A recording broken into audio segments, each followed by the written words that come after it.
Magandang araw po, Miss Roxy. Ako si Buboy, 25 taong gulang, tubong probinsya ng Mindanao. Hanggang high school lang po ang natapos ko. Hindi dahil ayaw kong mag-aral, kundi dahil mas maagang dumating ang responsibilidad kesa pangarap.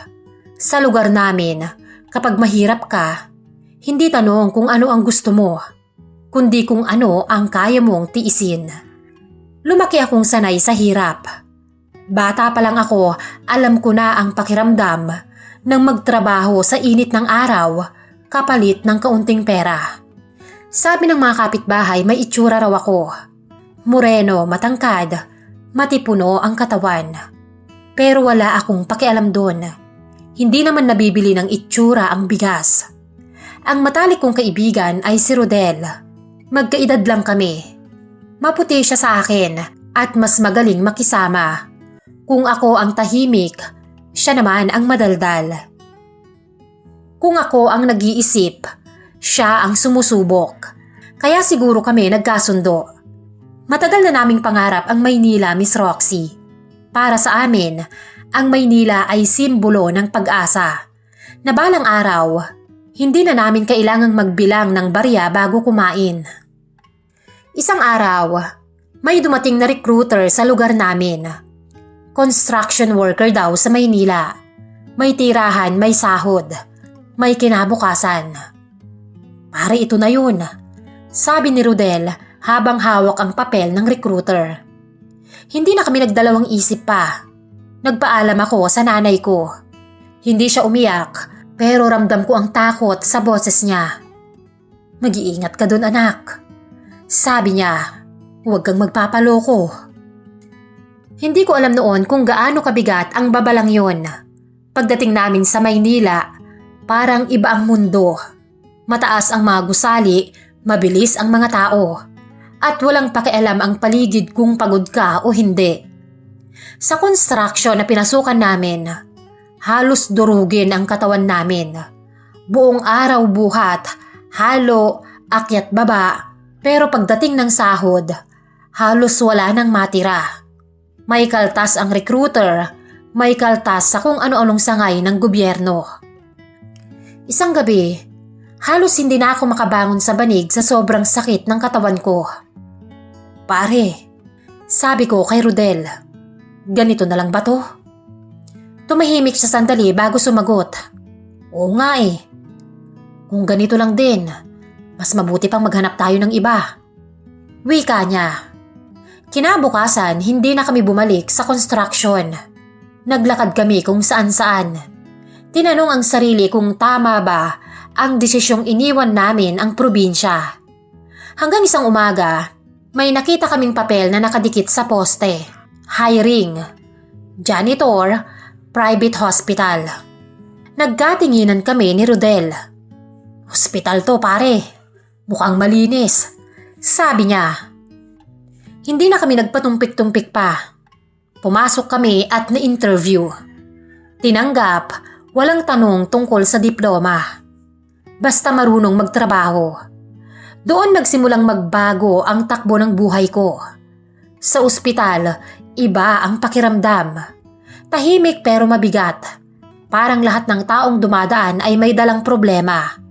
Araw-araw, naglilinis ako ng sahig na tinatapakan ng mga taong may kaya. May titulo, respetado. Doon ko unang nakita si Doktora Evelyn.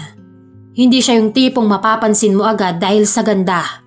Mapapansin mo siya, Miss Roxy, dahil sa tindig. Matangkad, elegante, diretso ang likod at may mga matang parang sanay na masunod. Halata mong sanay siyang pakinggan. Janitor. Lumingon ako agad. Po, Doc? Tapos mo na ba ang hallway? Opo, Doc. Mabilis kong sagot. Pakilinisan din ang opisina ko mamaya. Tumango ako. Pero nang makapasok ako sa opisina niya, naramdaman kong parang iba ang tingin niya. Anong pangalan mo? Tanong niya. Buboy po, Doc. Probinsyano ka? Opo, Mindanao po. Ngumiti siya. Ibang ngiti ang nakita ko doon. Masipag ka. Sabi niya pa. Hindi ka tatamad-tamad kumilos. Hindi ko alam kung bakit kinabahan ako sa simpleng papuring yon. Mula noon, madalas na niya akong kausapin. Minsan, tatawag siya para maglinis kahit malinis naman. Minsan, may itatanong na hindi naman tungkol sa trabaho. Kumain ka na ba? May girlfriend ka? Tuwing tinatanong niya yon, parang may kung anong nabubuo sa dibdib ko. Isang hapon, nadatnan ko si Rodel sa pantry. Pare, bulong niya. Kinakausap ka rin ba ni Dr. Evelyn? Napatingin ako sa kanya. Oo, bakit? Ewan ko, parang kakaiba eh. Hindi ko na siya sinagot, pero doon ko unang naramdaman ang kakaibang kaba. Hindi ko alam noon na hindi lang pala ako ang napapansin.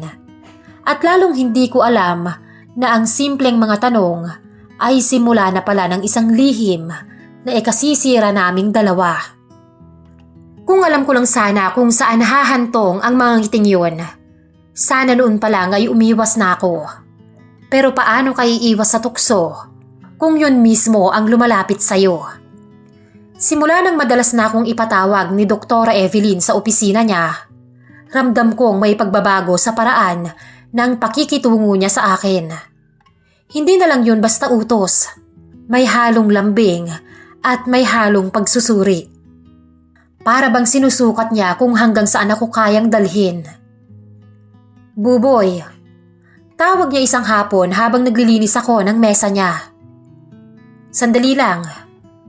Tumigil ako. Bakit po, Dok? Humakbang siya pero hindi lumapit. Pero sapat para maamoy ko ang pabango niya. Hindi ko alam kung bakit biglang uminit ang batok ko. Napansin ko lang. Sabi niya, hindi ka katulad ng ibang lalaki dito. Normal lang po ako, Dok. Sagot ko pero pilit nang umiti. Umiling siya. Humble ka pa. Tumahimik ako pero sa loob-loob ko, parang may kumikiliti sa dibdib ko. Hindi ako sanay sa ganoong klase ng atensyon, lalo na't galing sa isang babaeng may posisyon, may edad at may kapangyarihan. Mula noon, mas naging personal ang mga tanong niya. Kamusta ang buhay mo sa probinsya? Bakit ka nagpunta ng Maynila? May nagmamahal ba sa'yo ron?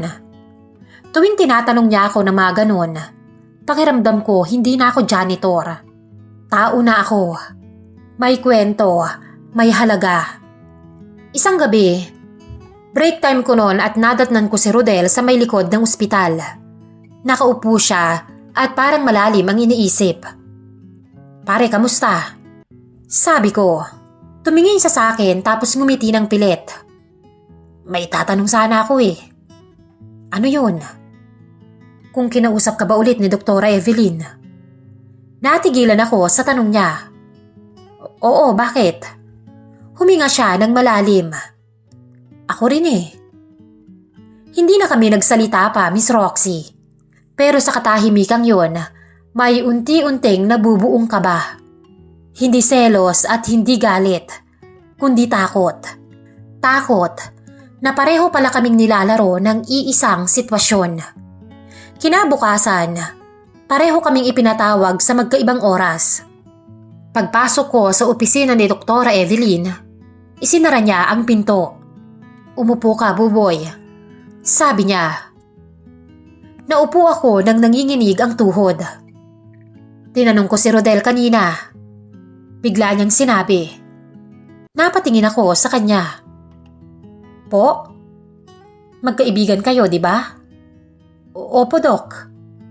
Ngumiti siya. Pareho kayong interesting. Hindi ko alam kung papuri ba yun o babala. Dok, janitor lang po kami. Sabi ko. Tumawa siya ng mahina. At? Ano ngayon? Ang tao, Buboy. Tao pa rin kahit ano ang trabaho. Lumapit siya sa akin. Ramdam ko na ang init ng presensya niya. Hindi ka ba nagtataka? Bulong niya sa akin. kung bakit kita pinapansin. Hindi ako nakasagot ng oras na yon. Hindi ko alam kung ilang segundo pa ang lumipas. Ang alam ko lang, iba na ang itinutumbok ng usapan namin. Paglabas ko ng opisina, nakita ko si Rodel.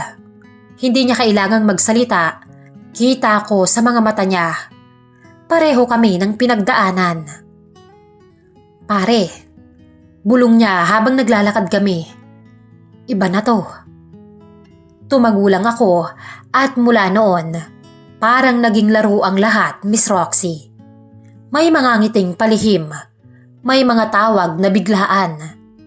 May mga sandaling sabay kaming naroon, pero magkaiba ang pakikitungo niya sa amin. Kay Rodel, mas malambing. Sa akin, mas mapanubok. Isang araw, narinig ko mismo mula sa bibig niya, "Buboy, huwag kang masyadong mabait. May mga babaeng gusto ang lalaking marunong lumaban." Hindi ko alam kung ano ang ibig niyang sabihin, pero naramdaman kong sinusubukan niya akong hubugin ng ayon sa gusto niya. Si Rodel naman, minsan kong narinig na sinabihan niya, "Malalim ka, Rodel. Gusto ko yan. Parang may itinatago." Doon ko napagtanto, hindi kami mga kaibigan sa mata niya. Mga posibilidad lang kami. Mga lalaking pwedeng paglaruan. Isang gabi, nag-usap kami ni Rodel sa kwarto. "Pare," sabi ko, "ano ba talaga to?" Humiga siya sa sahig at nakatitig sa kisame. Hindi ko din alam, Buboy, pero aminado ako. Naaakit ako sa kanya. Wika niya. Hindi ko siya masisisi, Miss Roxy. Kasi ako rin ay naaakit. Ang mas masakit, pareho kaming pumapayag. Doon nagsimula ang totoong lihim. Doon nagsimulang bumagsak ang pagkakaibigan sa gitna ng tukso. Doon namin hindi namalayang, pareho na pala kaming hawak ng iisang kamay. Alam namin ni Rodel ang totoo. Alam naming pareho kaming dinadala ni Doktora Evelyn sa iisang direksyon. Alam naming mali. Pero sa kabila ng lahat ng yon, wala ni isa sa amin nang umatras. Hindi dahil tanga kami, kundi dahil may mga tukso talagang mas malakas kesa konsensya. Isang umaga, sabay kaming pumasok ni Rodel sa ospital. Tahimik siya, ganun din ako. Pero ramdam naming pareho, may nakaambang mangyayari. Pagdaan namin sa hallway, nadaanan namin si Doktora Evelyn. Huminto siya. Tiningnan muna ako tsaka si Rodel. Hindi siya nagsalita agad. Ngumiti lang siya. Isang ngiting parang may alam. "Rodel," sabi niya, "pakisamahan mo ako sa record room mamaya." Tapos lumingon siya sa akin. "At Buboy," dagdag niya, "ikaw, sa opisina ko pagkatapos ng duty." Walang pagdadalawang isip at walang tanong. Parang normal lang, pero pareho kaming napalunok. Lumipas ang buong araw na parang mabagal ang oras. Bawat tunog ng sapatos sa sahig, bawat bukas-sara ng pinto, parang may daladalang kaba. Nauna si Rodel, Miss Roxy. Nakita ko siyang pumasok sa record room kasama si Doktora. Nakabukas ang pinto noong una, pero maya-maya ay dahan-dahang isinara. Hindi ko alam kung gaano sila katagal sa loob. Hindi ko rin alam kung ano ang nangyari. Pero nang lumabas si Rodel, iba na ang itsura niya. Namumula ang mukha, parang may halong saya at gulo sa mga mata. Nagkatinginan kami, pero walang salitang lumabas. Kinahapunan, pagpasok ko sa opisina ni Doktora Evelyn, sinalubong ako ng katahimikan. Walang ibang tao. Nakaupo siya sa upuan, hawak ang salamin sa mata. "Isara mo ang pinto, Buboy," sabi niya at sinunod ko yun. Kumabog ang dibdib ko, Miss Roxy. "Alam mo na, hindi ba?" tanong niya. "Ang alin po, Dok?" Tumingin siya ng diretso sa akin. "Na pareho kayo ni Rodel."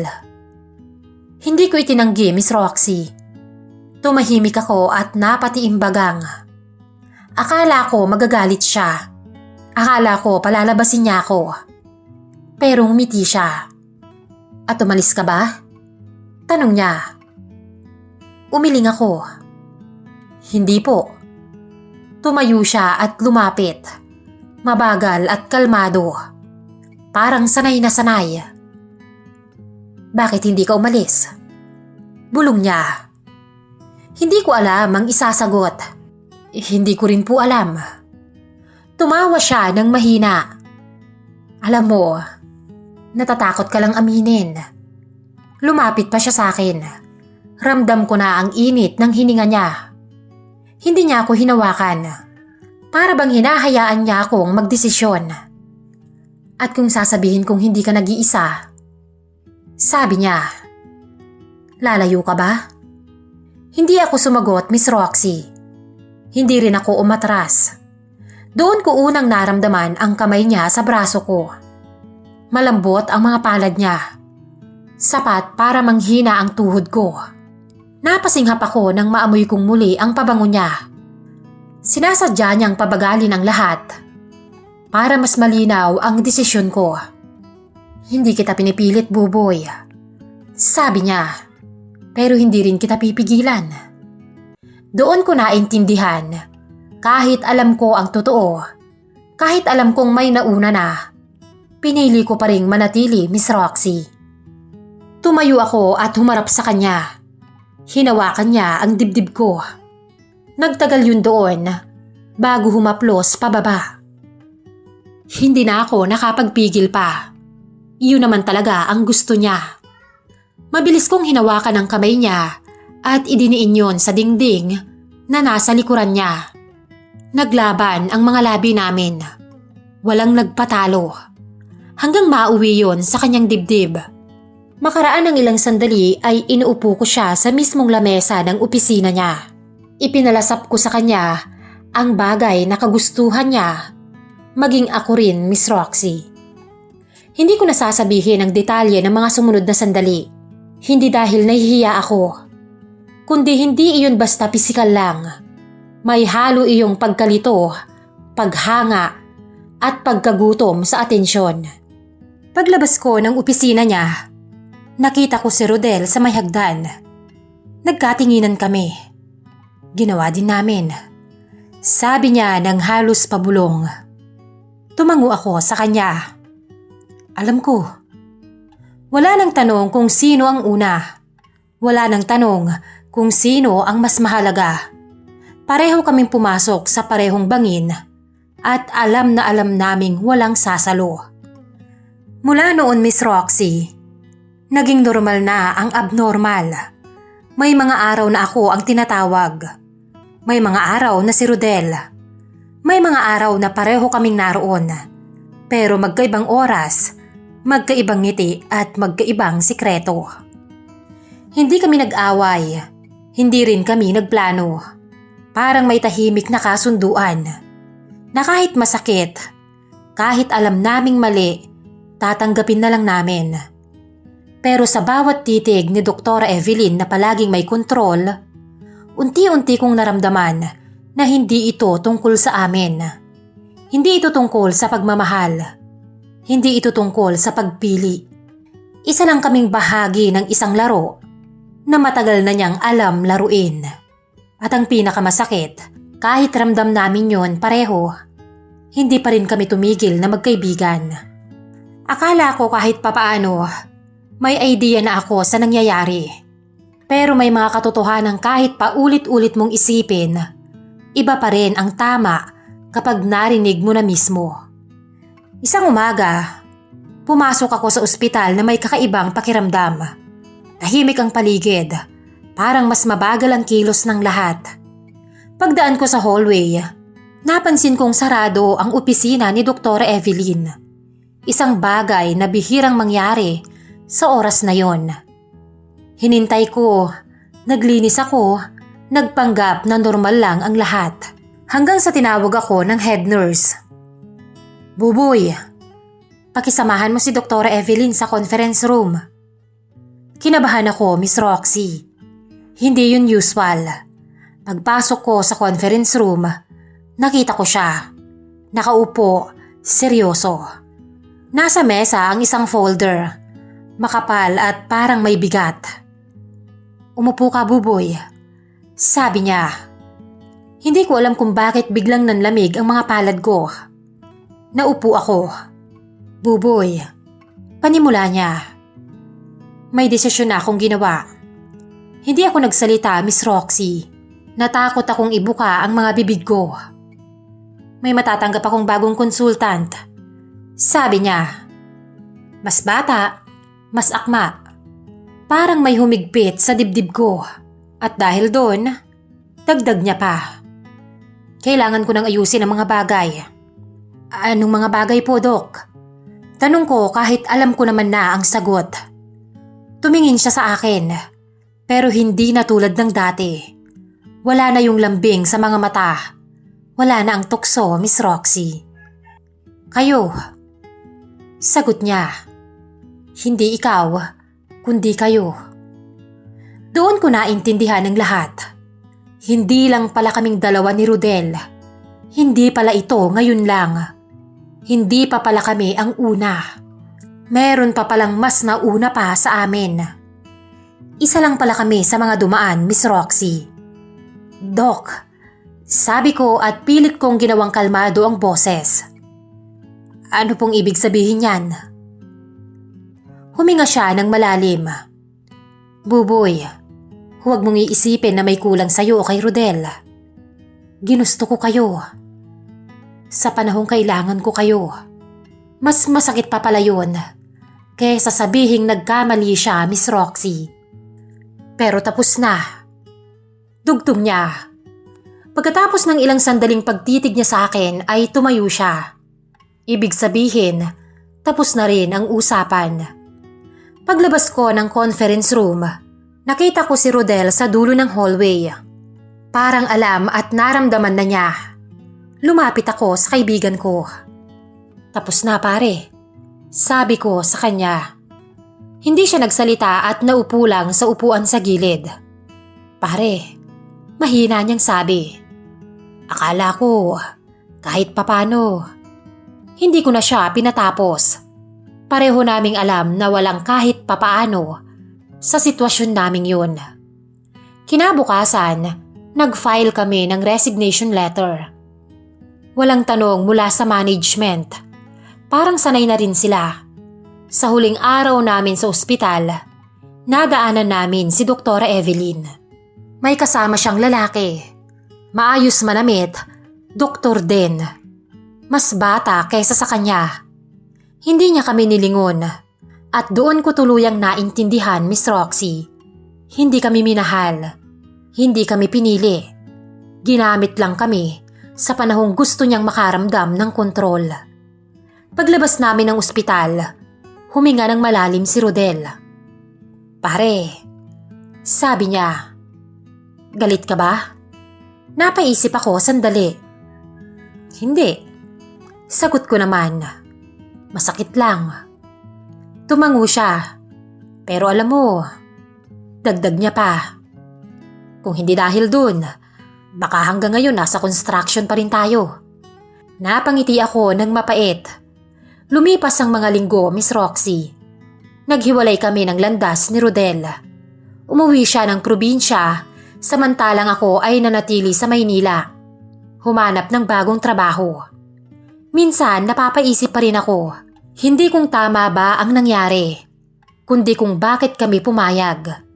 At dun ko napagtanto ang pinakamasakit na bahagi ng pagtatapat na ito. Hindi kami ginamit dahil mahina kami. Ginamit kami dahil gusto naming maramdaman na mahalaga kami. Kung may aral man po ang kwentong ito, may mga taong ipaparamdam sa iyong espesyal ka. Hindi dahil ikaw ang pinili, kundi dahil ikaw ang available. At minsan, ang pinakamapanganib na tukso ay hindi ang katawan, kundi ang pakiramdam na sa wakas, may nakakakita sa iyo. Ito ang aking confession, Miss Roxy. Hindi para husgahan niyo ko, kundi para paalalahanan ang sarili kong kahit minsan akong naging laruan. Pinili kong tapusin ang kwento bago tuluyang mawala ang sarili ko. Pero may tanong na palaging sumasagi sa isip ko. Paano kung hindi ako o kami umalis agad? Ano na kaya kami ngayon? Kung kayo po ang tatanungin, aalis ba kayo agad? O hihintayin niyong muli kayong tawagin? Hanggang dito na lamang po at maraming salamat. Lubos na gumagalang, Buboy.